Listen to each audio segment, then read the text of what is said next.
I'd like to welcome everyone today to the final panel. My name is Ian Almond. I'm going to introduce very quickly to you our two distinguished panelists. We have Dr. Mufti Mudasir, who's an associate professor in the Department of English at the University of Kashmir, fluent in Urdu, Arabic, Persian, and Kashmiri, and also one of the Penguin Classics translators for Ghani Kashmiri. And then we will also be hearing from Professor Bachamia Abdul Hussein Mia, who's currently a visiting professor at the Southeastern University of Sri Lanka and taught for 28 years in the history department of the University of Brunei Darussalam. And he asked me to say something extra, but I will leave it to him to articulate it fully. So we will begin with Dr. Mufti. Thank you. Okay, so I want to thank Professor Ian Almond and the organizers of this conference for inviting me to make my presentation here. My paper is titled The Politics of the Indian Style, the Use of Literary Persian During the Mughal Decline. And I would straightway go to my paper because I don't think I have much time, 20 minutes. I will try to condense it and say as much as I can. I'm talking about a particular style in Persian poetry, which is sometimes called Sabk-e Hindi. Sabk means style, and Hindi, of course, is Indian. The term Sabk-e Hindi, or the Indian style, designates a style in Persian poetry that thrived roughly from the middle of the 16th century to the end of the 18th century in the Persian-speaking world. Since this period witnessed the growth, consolidation, and decline of the two great Muslim empires, the Mughals in the Indian subcontinent and the Safavids in Iran, the style has come to be seen as a defining feature of Mughal-Safawid literature. My aim is to point to and criticize the dominant narrative in scholarship which characterizes this style as a peculiarly Indian style. To make this clear, I will critically analyze the views of some prominent scholars, literary critics and historians, who hold that the term Sabk-e Hindi is perfectly justified because it captures the essential element of Indianness in the literature of the period. The premise on which they base their argument is sometimes explicitly articulated as Indianization of the Persian, which refers to the supposed influence of the peculiar Indian religio-cultural ethos on the Persian poetry of the period. Contrary to this view, I argue that the so-called Indian style poetry bears no distinctive marks of Indianness. The politics of Sabk-e Hindi, therefore, lies precisely in the appropriation of the poetry of the period into a nationalistic paradigm which relies on the notion of Mughal India as a socio-religious entity defined by religious tolerance, pluralism, and multiculturalism, and counterpoises it to the rest of the Islamic world, which is presumed to have been characterized as more or less a monolithic cultural reality. The so-called Indianization of Persian thesis should therefore be seen as an attempt to provide an ideological basis to the idea of India as a great melting point of cultural synthesis. I argue that the idea is presumed rather than proved. I will analyze the views of some of the most notable scholars, very briefly of course, who have propounded this idea and point out the flaws in their argument. I would then proceed to offer a perspective already suggested by some scholars on the so-called Indian style, which is best captured by the term taza goi, or speaking afresh, used by the practitioners of this style themselves, which meant saying something new or in a fresh way. Finally, I will refer to some of the debates around the use of Persian in India in the 18th and 19th centuries to argue that the nationalistic paradigm in which the question of Indian style has been forcibly fitted fails to explain why the participants in those debates never mentioned, let alone defended, any Indianness, and why the disagreements over the language transcended the division on nationalistic lines. I begin with one of the most oft-cited essay by the distinguished Urdu critic of India, Shamsur Rahman Farooqi. The name of that essay, title of that essay is Stranger in the City, Poetics of Sabk-e Hindi, which begins with a verse of Asadullah Khan Ghalib, Biawrid agar inja abuwat zaban dani, garib shahar nukta hoye guftani darad. If there is a knower of tongues here, fetch him. There is a stranger in the city and he has many things to say. The verse provides a telling opening to the essay, which, despite some of its valuable insights and remarkable stylistic analysis of verses, takes for granted the idea of Indianization of Persian. Farooqi, after naming a few Indian poets such as Faizi, Bedil, Khan-e-Arzu, and Azad Bilgarami, who knew Sanskrit, notes, and I quote, instances of such cross-lingual fertilization between two languages over the centuries should be hard to find in other pre-modern traditions in Asia, end quote. Farooqi also asserts that the poetics of Sabk-e Hindi reveals an unmistakable distance from the classical Arabic-Persian theories of meaning, where ambiguity or polyvalence is not considered a literary virtue.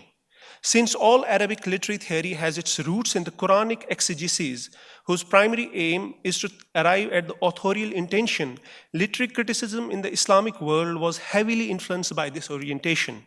As against this, Farooqi finds the poets of Sabk-e Hindi consciously exploiting the inherent ambiguities of language to create polyvalent poetic texts. Contrary to the Arabic-Persian tradition, in which deliberate ambiguity or plurivalence is absent, poets of Sabk-e Hindi, and I quote, revel and delight in making poems do more than or different from what one expects them to do, end quote. And then, of course, he cites some poets, Amir Khusro, for example. For Farooqi, Sabk-e Hindi culminates in Mirza Abdul Qadir Bedil's poetry, which clearly bears the influence of sophistic or even general non-Islamic mystical dimension. Bedil's valorization of silence is seen by Farooqi as the culminating point in the Sabk-e Hindi poets' attempt to push language to its limits. And as in the words of Farooqi, I quote, language often lets the poet down, unquote. Again, any student of classical Persian can come up with numerous examples of the idea of limitation of language in explaining subtle, especially mystical thoughts. For example, Rumi's famous Persian verse, Ey Khuda binuma tu jan ra muqam kan daram bi haraf mi ruyad kalam. O Lord, show my soul the station where speech flows without words. Farooqi does not try to conceal his politics, as is evident in his criticism of Shibli Nomani, the great Indian literary historian who wrote a 5-volume work on Persian poetry called Sherul Ajam. Although Shibli does show admiration for some poets associated with the school, his overall estimation of Sabk-e Hindi is not high. Farooqi sees this as an unwarranted betrayal by an Indian, hence his jibe at Shibli, given such friends, I quote, given such friends, one doesn't need enemies, unquote. In the last section of his essay, he bemoans the demise of Indo-Persian culture and describes it as a political cultural power and an integrating force. Now, this was just one example of Shamsur Rahman Farooqi, but not only literary critics, historians, and most notable of them is Muzaffar Alam, who in many of his books and his essays comes up with this idea of what he very clearly calls the Indianization of Persian. And this is a quote from Muzaffar Alam, who says that these developments show the expanding territory of Persian and also imply its gradual Indianization, which according to some meant the dilution of the purity of the earlier Persian speech, unquote. There is another very intriguing and interesting quote by Muzaffar Alam, which is like this: New Persian symbolized the vanquished Ajam's endeavor to conquer the Arab conquerors culturally. For Alam, Persian poetry had already integrated many themes and ideas from pre-Islamic Persia and had been an important vehicle of liberalism in the medieval Muslim world. The same, he thinks, was repeated in the Indian context. Persian poetry helped in no insignificant way in creating and supporting the Mughal attempt to accommodate diverse religious traditions. The unusual complexity of much of Indian style has led to another speculation which plainly states that the success of Mughal Empire in India depended upon how it forged a new Indian identity from diverse philosophies, and since poetry was a powerful means to do so, The poets of this persuasion put their ideas in indirect and complex language. Akbar's court poets Urfi and Fazi are especially credited with secularism and free thinking in defiance of the orthodox and reactionary ideas and values which were followed by the earlier poets. And indeed, such a hazardous task could only be carried out cautiously under the cover of metaphorical language capable of being interpreted in more than one way. The much favored device of iham, or double entendre, where a word simultaneously means more than one thing, is therefore interpreted as an indirect way of challenging religious orthodoxy, something which is very often described as a characteristic mark of Sabk-e Hindi poetry. Now, I mean, this is such a persistent thing in scholarship that critic after critic and scholar after scholar is repeating the same. Rajiv Kinra, although making some significant departures from this narrative, still uses this phrase, provocative and antinomian poetry of the Mughal period. And his thesis is that one of the reasons that there was a mass migration from Safawid Iran to Mughal India was that in Iran, the poets did not have the freedom to express what he calls provocative and antinomian themes in poetry. And they found the same, this kind of atmosphere or environment in Mughal India. Now, having stated this thesis, now I go on to say something about it. As is already known that this term, Sabk-e Hindi, was actually coined by Iranian critics to designate what they felt was a decadent style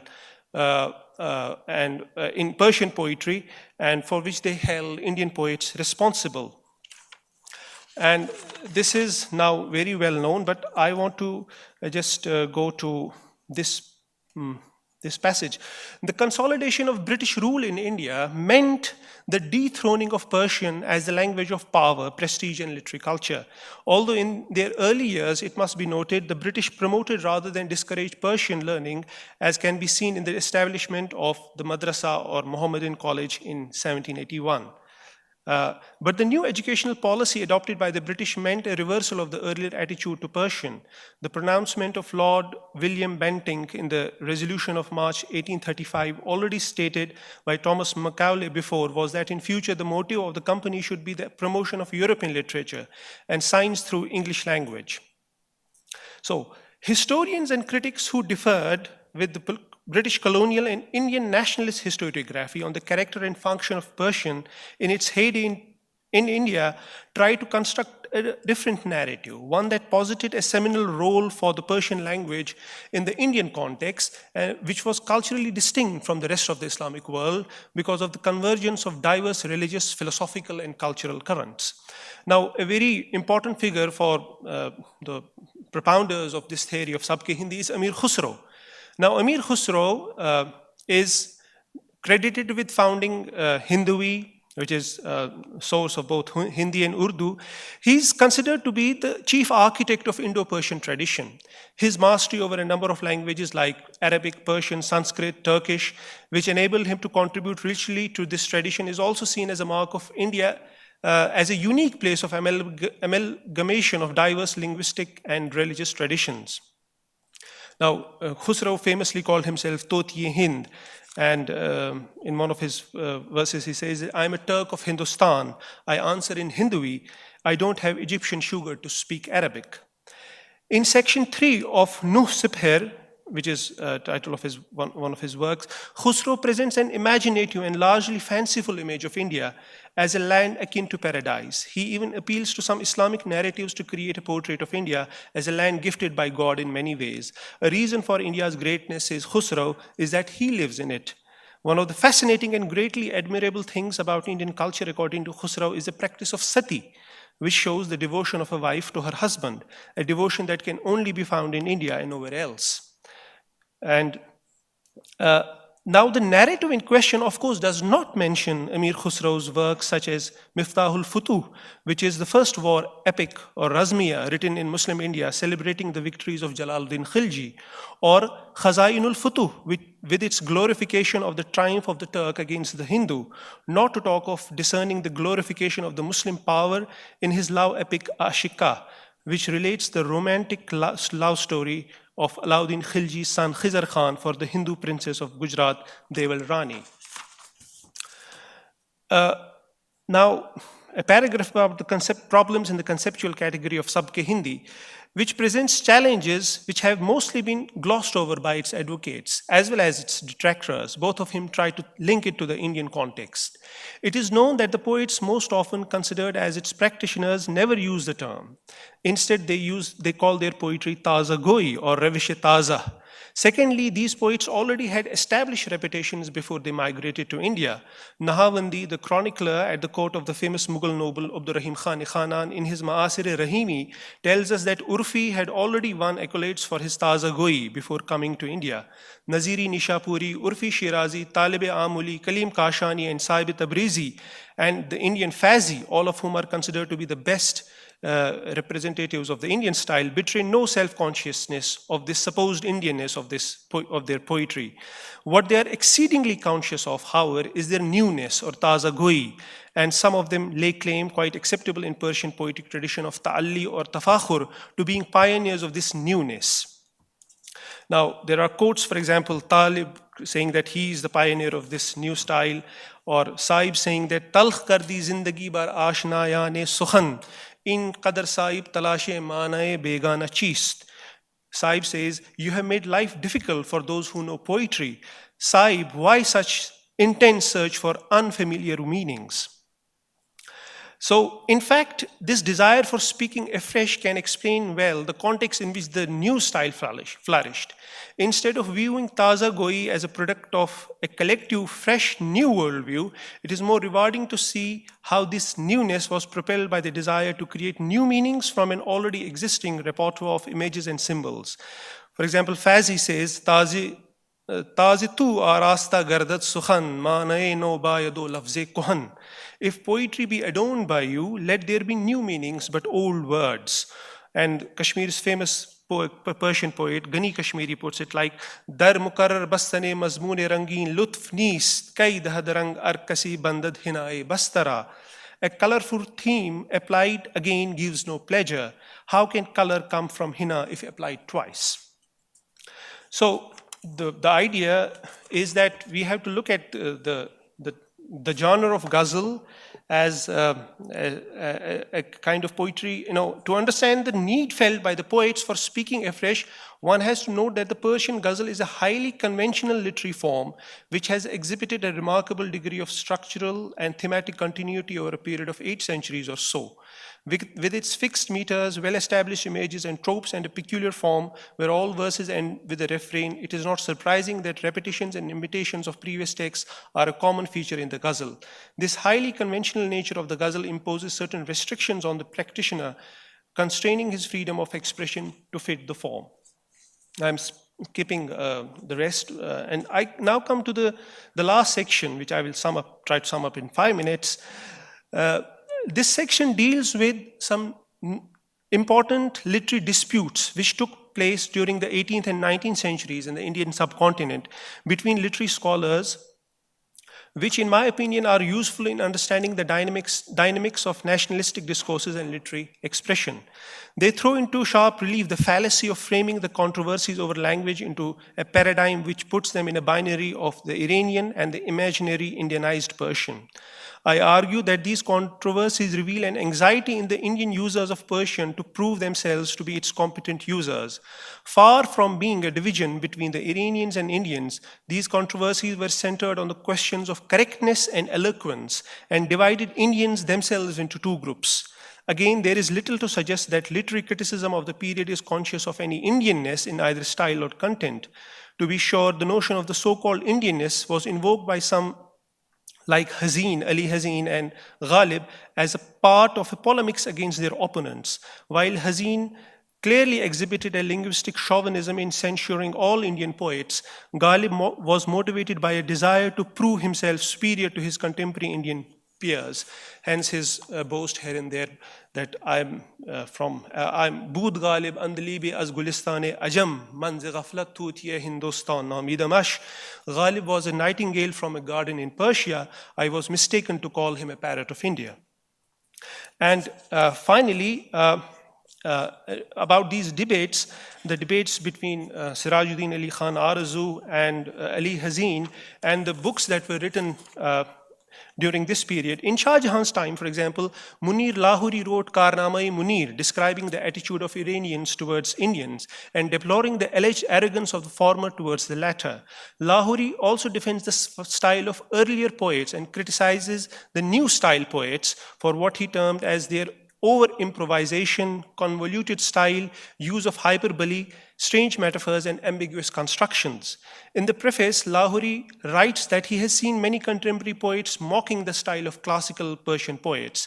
He witnessed an assembly where some new poets boasted of the greatness of Urfi and Talib-e-Amuli and ridiculed the past masters like Raziuddin Nishapuri, Kamal Isfahani, Amir Khusro, Salman Saviji. And he writes, Anra ku chako fakir mi shumardand. They reckoned them small and poor. Sirajuddin Ali Khan Arzu wrote a rebuttal of Munir Lahori's Karnama. The treatise, purposefully titled Siraj-e-Munir, which simultaneously means the glowing lamp and the lamp torching Munir, aims to refute Lahori's charges against the poets of Tarz-e-Taza or the new style, especially the four reputed ones, Urfi Shirazi, Talib-e-Amuli, Zulali, and Zuhuri Turshizi. Arzu contends that Lahori's misunderstanding or misconstrual stems from his inability to fathom the nuances of metaphorical usage. Arzu was in turn refuted by Warasta Sialkoti and Abdul Hakim Lahori. So, and the debate goes on between Indians themselves on the question of what constitutes the correct and the eloquent style of in Persian poetry. And Sirajuddin Ali Khan Arzu emerges as a very prominent figure in this. And I just want to refer to one book of Sirajuddin Ali Khan Arzu. I have not really discussed his Sirajul Lughat or some other works that he wrote. Arzu's Musmir discusses the commonalities in Persian and Sanskrit. But this should not be seen as an attempt to postulate a distinctly Indian Persian. Although Arzu observed correspondence between the two languages on phonological, morphological, and semantic levels, he did not, unlike William Jones a few decades later, postulate a single source of these languages. To conclude, and this is the last thing I have to say, to conclude, re-examining the conceptual category of Sabk-e Hindi in the light of the discussion above allows us to see it as a historically produced and bound to a national imaginary narrative. Indeed, there is a need to re-evaluate the Indo-Persian literary tradition from a perspective that is fully aware of the problems inherent in nationalistic historiography, the dominant paradigm so far among the Indian critics after independence. Thank you.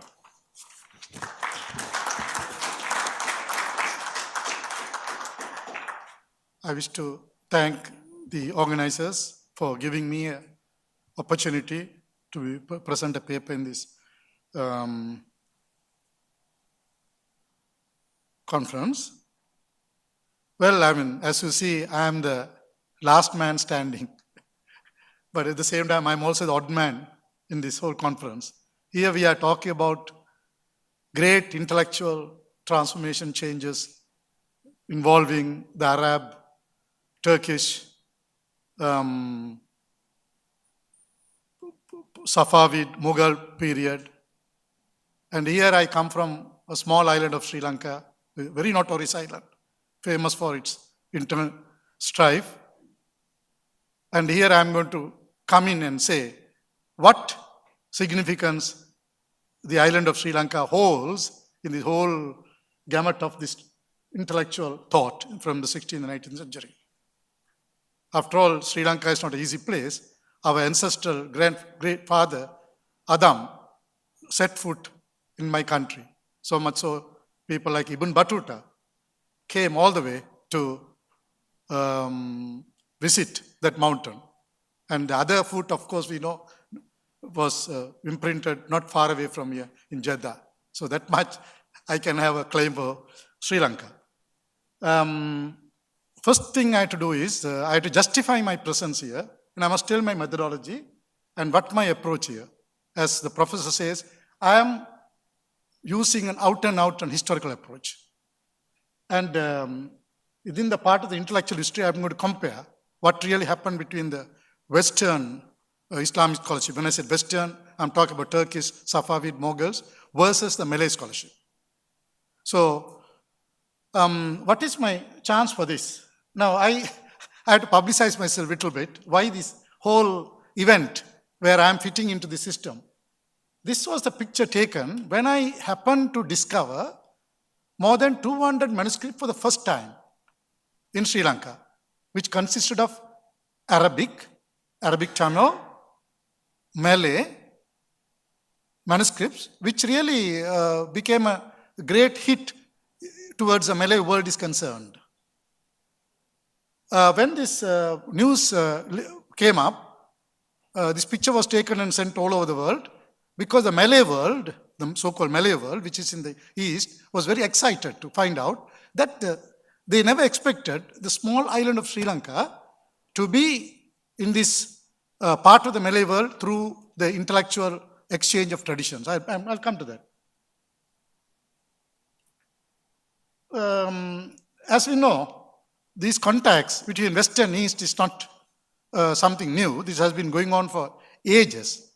My position is why Sri Lanka has become important because of the reason why Indian Ocean became an important seaway in this. I think already one or two speakers have mentioned the importance of Indian Ocean as a transmitting point between the Islamic intellectual tradition from the Turkish and Safavid areas and also to the Malay area. I have a point to say that what happened in the Malay world, I will come to that point, Malay world was actually what happened not between the Islamic thought and the Malay world in the East. It has been already happening even in the pre-Islamic time during the Hindu period. During the Hindu period, the ideas of kingship, ideas of religion, ideas of justice, ideas of conduct were transmitted by Brahmins to Malayan world where there were Hindu kingdoms at that period. When Islam appeared on the scene, Islam actually followed the same tradition of taking these ideas from the West to the East, just like what the previous Brahmins did. So, my point is that now we are talking about 16th, 17th century.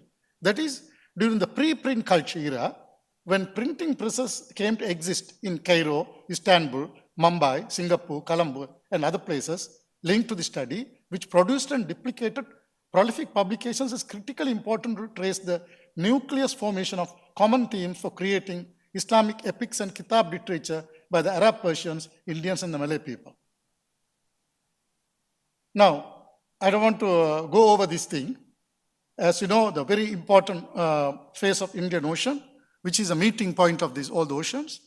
And the importance of Indian Ocean is at the southernmost tip of India, all the main coastal ports were there, like Calicut on the side, on the Malabar side, and all these places where the Arabs were able to stay to take the next ship using the inter-monsoonal changes.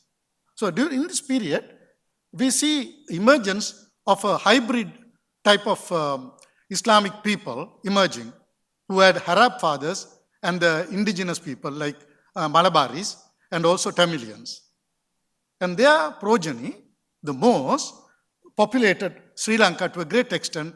And here you have got another culture, not the West, not the Malay East, but you get a South Asian Islamic culture, which is also very critically important in the transmission of Islamic knowledge and ideas in the 16th, 17th centuries, as I will be coming across.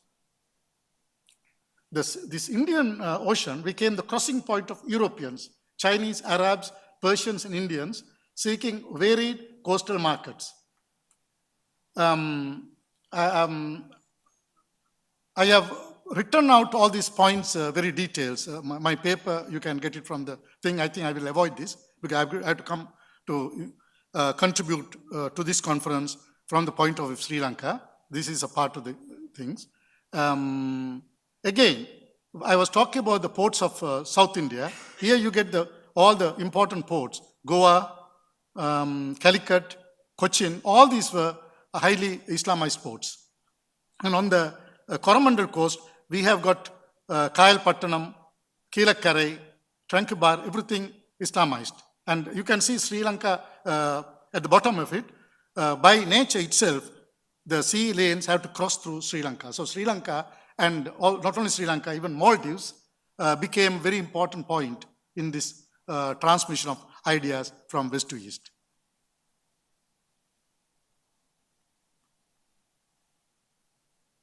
Now, I don't want to talk again too much about Islam in Southeast Asia. Islam in Southeast Asia established somewhere in the 10th century, and the height of the period started from 13th and 14th century. And as a result of Islamization, all the coastal states, we call peninsula states, and archipelagic states like Indonesia, Malaysia, became Islamized. And although Islam was established on the 13th century, 14th century, the real intellectual uprise, or what you call intellectual contributions, began only from the 16th century. Now, this is what next I'm going to find out. What is the significance of the period from 16th to 18th centuries?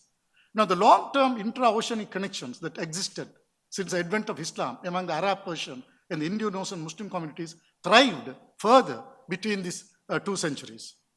And with the advent of Europeans in West Asian waters, pioneered by the Portuguese in 1498 by circling the Cape of Good Hope, the Muslim kingdoms faced threats, not just in the expansion trade, but also in preserving their religious and intellectual traditions. In other words, the Islamic kingdoms in the East had to go into a self-preservation mode.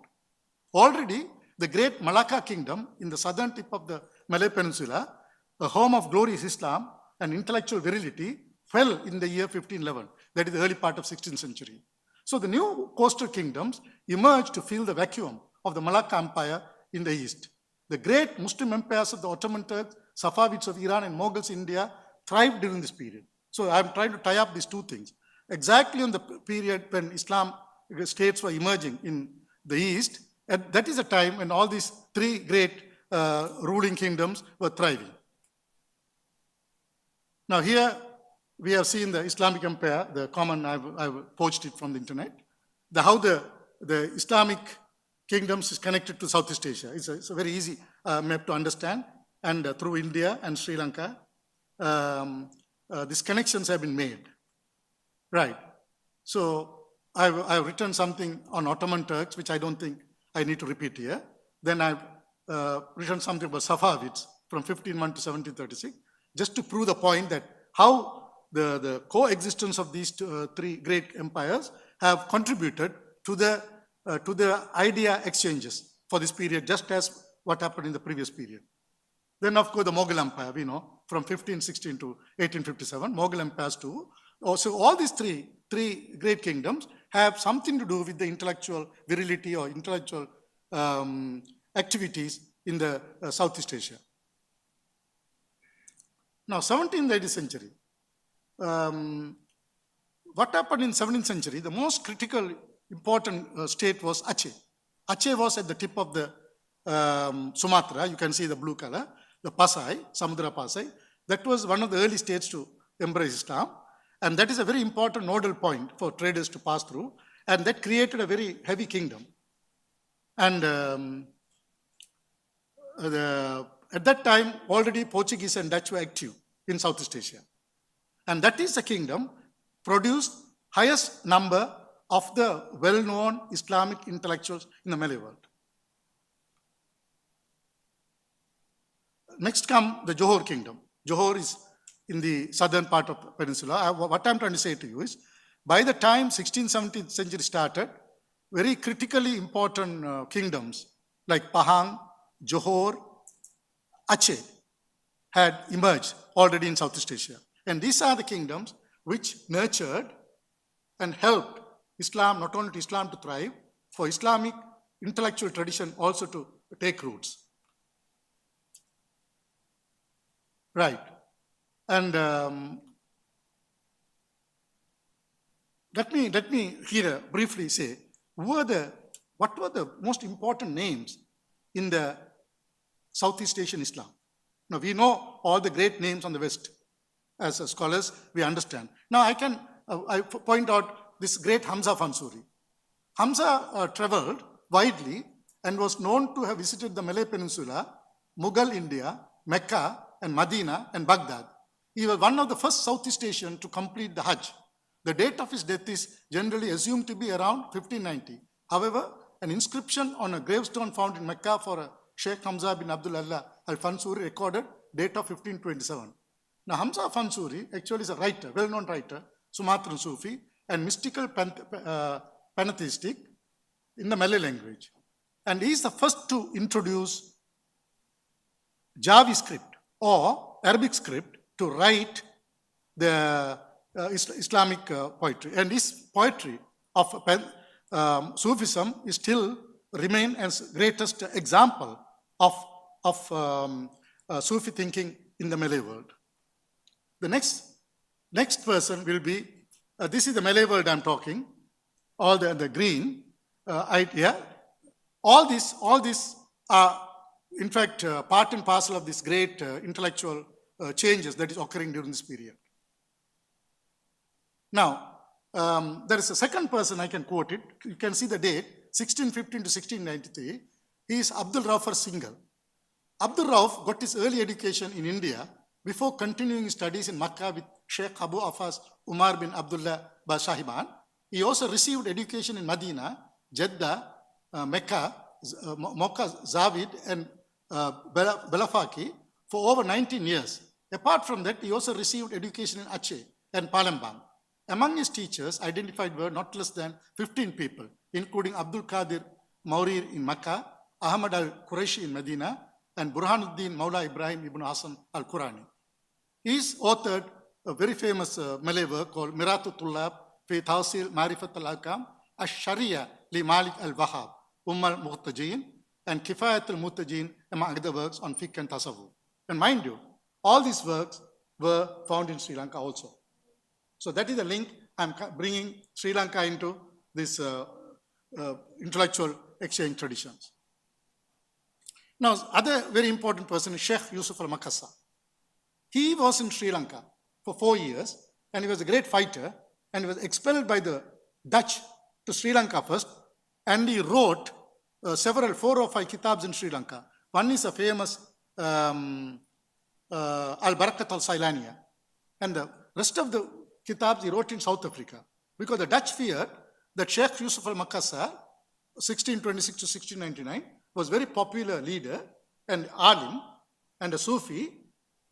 The Indonesians will land in Sri Lanka to capture him and send him back. So the Dutch feared that this will happen, and they re-exiled them to the South Africa, where he died.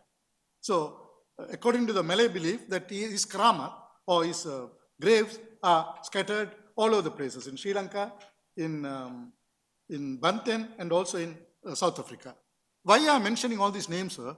From the dates you can see, these were some of the great names who have produced many kitabs in terms of Islamic traditions. Now, the religious and epics literature, how many minutes, sir?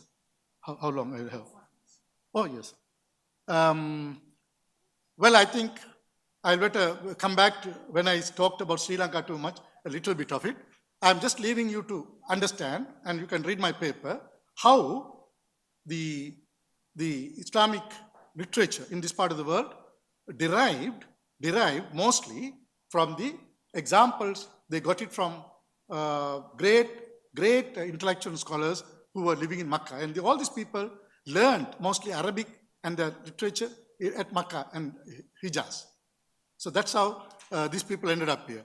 Let me go fast back to Sri Lanka. Now, Sri Lanka as a focal point. You can see how a tiny Sri Lanka in the world map.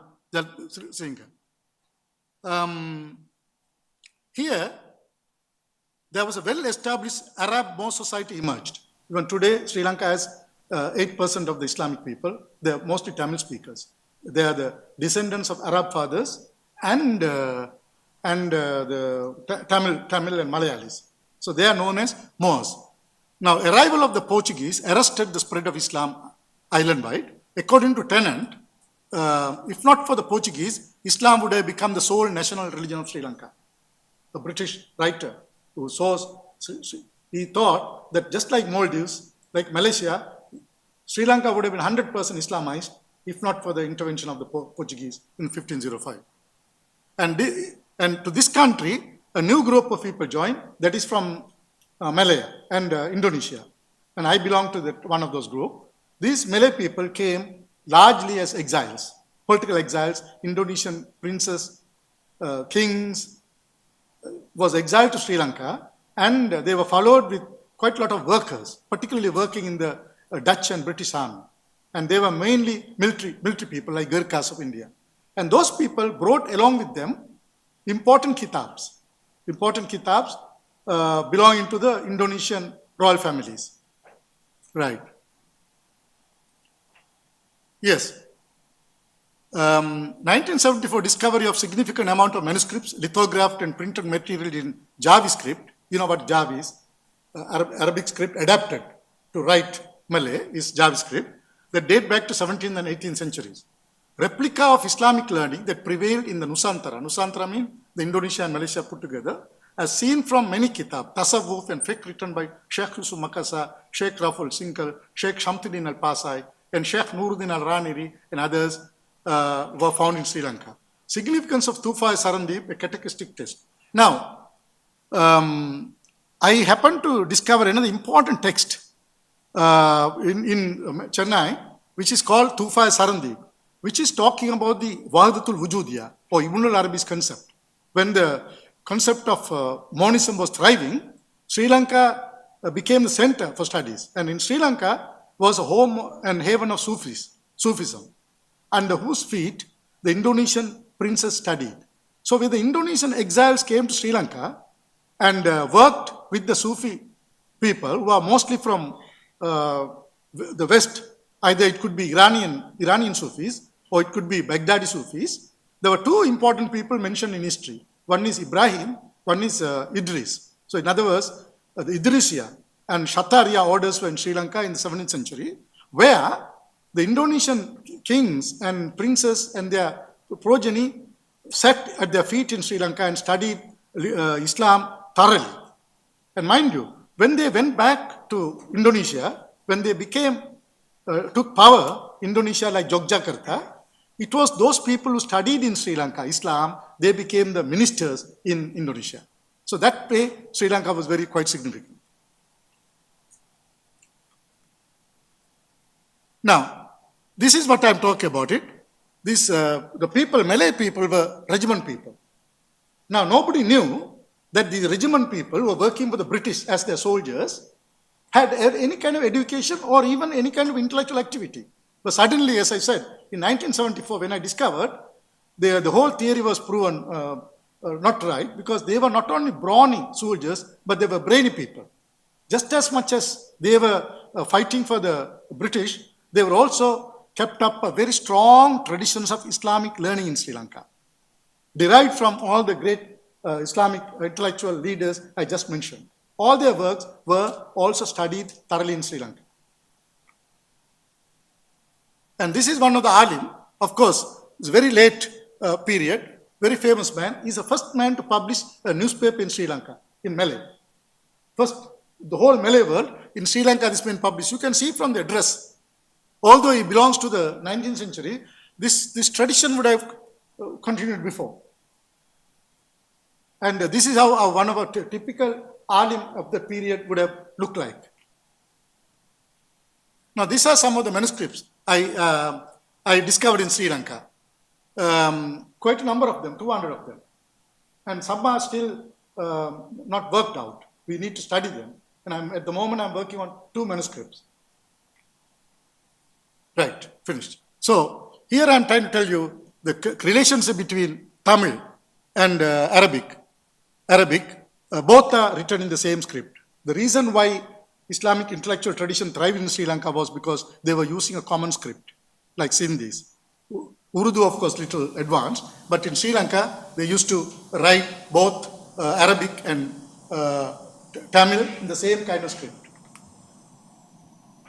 I'm just showing some of the Sri Lankan Malays, their current traditional Malays, and I want to show something of the Moors. So those are Sri Lankan Moors. Of course, those caps they wore late period during the time of the Fez institution, with then Sultan Abdul Hamid period. They emulated them. The Turkey was having a strong influence in the 19th century. These are the contemporary Sri Lankan Malay people, right? Yeah, concluding question. Concluding, I must tell you some of these things. I have a theory I need to work out. See, the Western Arabic Islamic scholarship is somewhat deeper origin. And they spread around very deep meaning. But as far as the Malay Islamic scholarship has only 2 aspects as far as my learning is going on. One is about the fiqh. The other one is mostly tasawwuf. For some reason, the tasawwuf has attracted quite a lot. And if you see the Malay kitabs, most of them are either adapted, derived, or reworked Sufi work. So this is very good aspect of it. I need to work out on this. Anyway, this conference has opened up my own thoughts because in my studies, I've done my PhD on this area. I never thought in terms of the 16th, 17th century. I only discovered this manuscript I started describing as such. But from this conference, now I have to think about what really happened in the 16th, 17th century. Why did the Western scholarship or Islamic scholarship could have thrived to a great extent than in the Malay world? Partly because the Malay world did not have a very strong tradition of madhabs and also the madrasas. They started quite late. So what they needed was some basic ideas about how to bathe the corpse, how to take wudu, that kind of thing. So even in the 17th century, that is what becoming very popular and famous. So in a society where they are trying to Islamize in a practical way, I don't think there will be deeper intellectual kind of questioning happening. Even so, the people involved in that, they were attracted, the so-called Sufi tradition. So this is the thing I'm trying to work out. And thanks for this great opportunity. When I go back, I'll work on this thing and think not only about Sri Lanka, about what happened in the Southeast Asian Islam. Okay. So this has to be worked out. I also want to thank you for this great opportunity. Yeah, thank you. Thank you very much. So I know we're pressed for time, but we're going to allow just for some questions.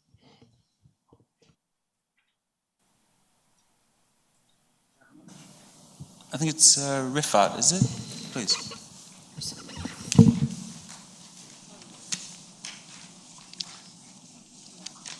I wish I could, basically I should try to ask a question of both of you. Because I don't have first-hand experience or knowledge of the kind of scholarship you do. So the question that actually persists from other presentations today is the question of culture. And no one has actually addressed the phenomenon you're dealing with. You dealt with it as religion, Islam, rather than what people under the same umbrella invented together is a common culture. And you basically pointed out there's a propensity. There was no force in conversion. There were no missionaries in that sense, the way that Christianity actually produced missionaries, and in a way forced it on non-Christians, whether in Africa or even in Europe. So the question becomes, there seems to be some kind of sympathetic receptivity to Islam that actually finds a home. Now, it's not forced. Nobody is imposing it. It seems to be a choice. And basically, that's your question. What's the explanation? And I turn the question to the two of you and see if you can actually bring us your own estimates of an answer to the question. Okay, thank you. I'm going to collect another question, Sajad. And then I might collect a third question, and then, because we are under time pressures. I have a question for Mufti Saab. In terms of how Sabk-e Hindi is constructed as a polemic, both internal and also external, I'm interested in how it relates to other languages as well. So, for example, do you find the same polemic about an Indian style of Arabic writing? Because, of course, there's a lot of Arabic poetry and prose being produced, both in India and, the wider kind of notion of Hind. And especially with some of the poetry produced by someone like Bilgrami, Azad Bilgrami and others, do you find a similar kind of polemic about a Arabic Sabk-e Hindi? And then that maybe tells us something about the way in which identity is being contested with respect to language in this period. Okay, and then maybe a third question before I turn to our panelists. Is there a third question? Gentleman over there. Question about, you mentioned about the Tahfa Sarandi. Could you speak up again and say the question again, please? Yeah, sorry. As I have a quick question on the Tahfa Sarandi that Hussein Mia was mentioning. I would like to know more about, what it, not only its contents, you mentioned that it discusses Wahdat al-Wujud, but how did it end up in Chennai and, and its language and when was it written and things like that? Okay, well, so just those three questions. Yeah. You are right, sir. Islam in Southeast Asia, this is one thing we learned, that never spread by sword or force. There were a lot of reasons why people had to, they surrendered themselves peacefully to Islamic. According to my understanding, the trade accompanied with great Sufi leaders who come with them were treated almost like a Puritan type of people. And the Malay people were generally, we call it more than others, very much propensity for magic. And they treated or they considered some of these sheikhs who arrived there with a pure white jubba and with their great conduct, the prayers, etc., as great leaders, unlike locals. So what really happened was the local rulers who gave their daughters in marriage to this Puritan sheikh. And their progeny naturally were able to set an example for other rulers to follow. So that's how, in the littoral states, what I mean is wherever the traders went, you see all the areas were Islamized. Whereas in the central states like Thailand, Vietnam, Burma, Islam could not penetrate because they were deep into the interior territory. Whereas Malaysia had all the, like South India, had all the littoral states. Even Indonesia, we call Pasisir, coastal states. So all these states, we had a small kingdoms. And all these kingdoms, one after the other, embraced Islam for one of the reasons I'm telling you. People may contest this. So that is how Islam could peacefully spread through the medium of trade and example. So it's a totally voluntary affair. In South India, one of the reasons with some of the today the Hindutva's people were telling, the Jew people went and converted all the low caste people. The low caste had no way of social mobility. if they don't follow Islam. In Hinduism, there will be always low caste. And it was very easy for all of them en masse to come and embrace Islam. That's one of the theory. But having said that, the Arabian traders could dispense for the local women, they're wealth, part of the wealth, and they can patronize the local village leaders, rulers, and through that form, quite a large number of them became Islamized. That is South India. But in the case of Malayan Peninsula and Indonesia, certainly all the rulers were there. But I got a manuscript which says how a sheikh, that is from South India, went all the way to Indonesia and could Islamize. The whole story is being told. That is one of the manuscripts I'm working at it. Yes. But we need to let them, sorry. I would just try answer your question with reference to my own place, that is Kashmir. Kashmir was predominantly a Hindu region up to 15th or even 16th century. Islam came to Kashmir first in around 14th century, and then first a few Sufis came who spread the message of Islam. Then a king who was a Buddhist, Rinchen Shah, he converted to Islam in 14th century, somewhere in the middle of 14th century. He was the first Muslim king of Kashmir. And thereafter, it opened the door for what they call the influx of Sufis and other people from Central Asia and Persia.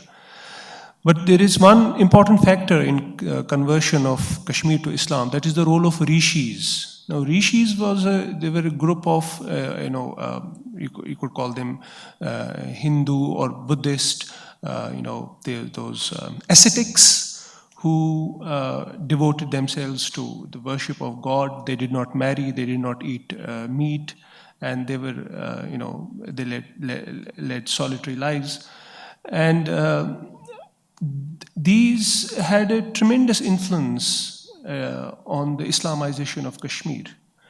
These people who, now modern day historians, when they look back, they try to see how they can place the contribution of these rishis to the Islamization of Kashmir. And one of the very interesting theories is that these rishis actually continue to live the kind of lives they used to live before the coming of Islam.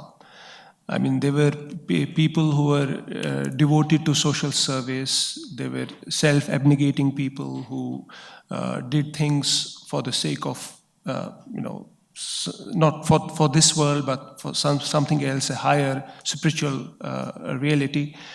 But once Islam came to Kashmir, they became Muslims, but they, in some sense, also retained some elements of their earlier devotion and earlier practices. And it is not up to the 18th century that we find, in 18th century, Rishism actually, disappears, or you can say it gets assimilated into other Sufistic orders. And these people were, of course, known for their, social service and their devotion to God and other such ideas. But as far as this point is concerned, we know that there are narratives, there are stories, of Sufis coming, and one of the things that you find in medieval history about conversion is the very popular, you can say, a conflict or a kind of competition between a Hindu saint and a Muslim saint. So there are stories about like this in Kashmir also, that, for example, there is that famous Sufi from Persia, Shah Hamdan, or Sayyid Ali Hamadani, who came to Kashmir in somewhere around 15th century, and he now this is the popular this folklore in Kashmir, that there used to be a Brahmin who was very famous, and who had a large following. And once he challenged Shah Hamdan to a competition, a spiritual kind of way, both will display their spiritual powers. And in that competition, what happened is that this Brahman, he started flying in air. He went up, and then Shah Hamdan did not himself go up into the air. He asked one of his disciples or somebody else to, take out his shoe. And that shoe went up into the air and brought that Brahman down. So these were the stories which were circulated, much later. But I think the transition of Kashmir to Islam over a period of 300 years was largely because of the influence of Sufis as well as Rishis who came from Central Asia and Persia. As to Sajad's question, firstly, I don't think that the corpus of Arabic literature in India can be compared to Persian. I mean, if you look at the work that has been done on Arabic poetry, and if you try to identify the main figures of Arabic poetry in India, there are not many. But more importantly, I think because of the Persian being the language of the Mughal culture, Mughal court, and of course the language of the large Islamic world, from Iran, Central Asia, down to India. I think because Persian has attracted such scholarship, and because these people that I'm talked about, especially historians like Muzaffar Alam, who try to argue that yes, in languages of political Islam, that when Persian came to India, it had to adapt itself to the Indian context, and it in a way provided that that it was the vehicle through which not only a new kind of Indianness was generated, but it also helped gel the Mughal Empire together. But I have really not come across such a thing as far as Arabic poetry is concerned. Maybe because there are not many Arabic poets. Azad Bilgrami wrote in Arabic. Also, he wrote Arabic poetry. But I think some work really needs to be done in that area to see whether you can find some elements in Arabic also. Well, the guy, did you have your question answered? Kuri, yes. The gentleman here, did you Yes, get your question answered? No, I'm going to answer it. Very quickly, very quickly. I mean, I think I already given the answer to you. In the port cities, when the Arabs came with their followers, they needed some kind of spiritual guidance.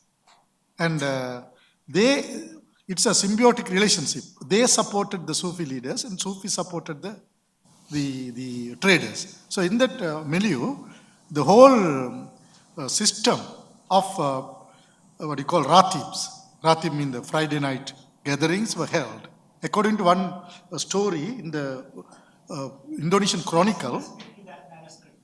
Pardon? My question was specific to that manuscript. Yeah, that manuscript, as I told you, I am a Malay scholar. Well, my problem is I am not an Arabic scholar. So I need another Arabic scholar to come and work together. It's all 100% Arabic.